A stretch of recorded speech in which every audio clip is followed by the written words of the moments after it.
Hej, glad for at byde dig velkommen for Traders Union, union af forex-handlere i verden. I dag overvejer vi liste over svindelbrokerer 2021 identificere og undgå.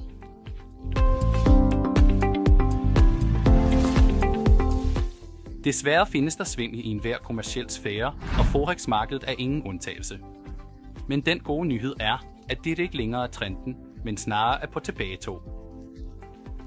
Sorte lister over forex-svindelbrokerer inkluderer hovedsageligt tre typer fly-by-night-brokerer. Ideen er en gruppe mennesker eller en enkelt person opretter en hjemmeside. Ofte er det bare en landingsside, der opfordrer offentligheden til at investere og tjene mange penge. Dette kan også inkludere pumpkonti.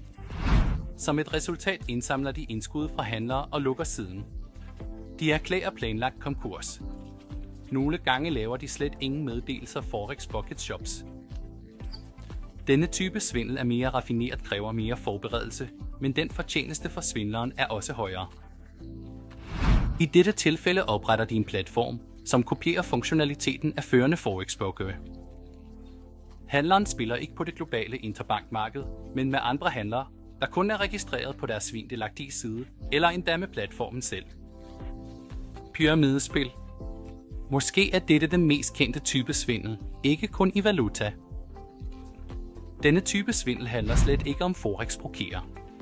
Det handler om virksomheden, der positionerer sig som en broker, men i virkeligheden kun indsamler indskud fra handlere, ofte uden engang at forfalske aktivitet på interbankmarkedet. I dag holdes sorte lister over forex-svindelbrokerer offentliggøres af internetbrugere. Vores portal er ingen undtagelse.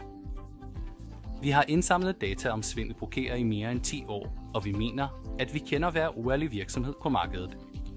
Alt du skal gøre er blot at tjekke vores vurderingslister. For at lære mere om listens svindelbrokerer, undgå, klik på linket under videoen for mere info. Hvis du er på den, vil du finde interessant information, der ikke passede ind i denne video. Held og lykke.